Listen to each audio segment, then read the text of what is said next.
BMC चुनाव के नतीजे सामने आ चुके हैं, जहां बीजेपी शिंदे गठबंधन ने 227 सीटों में से 118 सीटों पर बड़ी जीत दर्ज की है। इस चुनाव में बीजेपी ने 89 सीटें और शिंदे गुट ने 29 सीटें हासिल की। इसके साथ ही मुंबई महानगर पालिका से ठाकरे परिवार का सालों पुराना राज खत्म हो चुका है। इसके साथ ही मुंबई को लंबे समय के बाद बीजेपी शिवसेना का महापौर मिलने वाला है। वहीं चुनाव के नतीजों पर शिवसेना यूबीटी के सांसद संजय राउत का एक बड़ा बयान सामने आया। संजय राउत ने कहा कि उनके पार्टी में कुछ जयचंद हैं, जिसके कारण बीजेपी मेयर बना पा रहा है। यदि जयचंद नहीं पैदा होते तो बीजेपी की 100 पीढ़ी भी मेयर नहीं बन पाती। विपक्ष के पास एक ऐसा आंकड़ा है कि हम कभी भी तख्ता पलट कर सकते हैं, लेकिन हम लोकतंत्र का सम्मान करते हैं। वहीं इस दौरान संजय राउत ने और क्या कुछ कहा, आइए आपको सुनाते हैं। के कार्यकर्ता का उत्साह होता है। वो राज्य के मुख्यमंत्री है।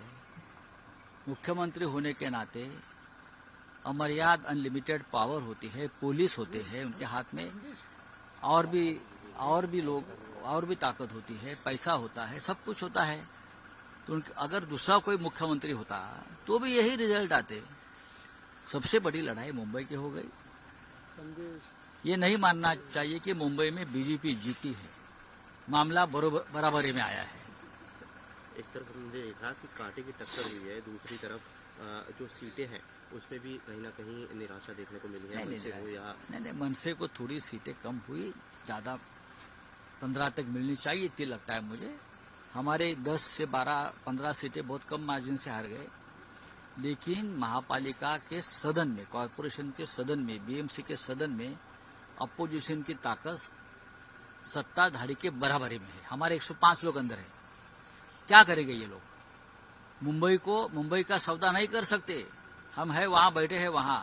हमारी जान भी चली जाए तो भी हमें ठेकेदारों का राज खत्म कर देंगे। एक तरफ महायुति, दूसरी तरफ आपने ट्वीट करके कहा है कि जो जयचंद है उन्होंने अगर उनका साथ नहीं दिया होता बीजेपी का, तो ये जो परिस्थिति है ये हमें देखने को नहीं मिलती। देखिए, जयचंद पैदा करके ही बीजेपी जीतती है ना। नहीं तो बीजेपी की क्या ताकत है? हर स्टेट में, हर शहर में, हर पार्टी को तोड़कर जयचंद पैदा करके ये लोग चुनाव जीतते हैं। उनकी ताकत क्या है? ये जीरो के बराबर है ये लोग। मुख्यमंत्री ने कुर्बानी दी है, ऐसा लग रहा है आपको? उप मुख्यमंत्री की क्या ताकत है? जब तक सत्ता में बैठे हैं तब तक उनको लोग सलाम करेंगे, नहीं तो उनकी गाड़ी पर जूते फेंकेंगे लोग।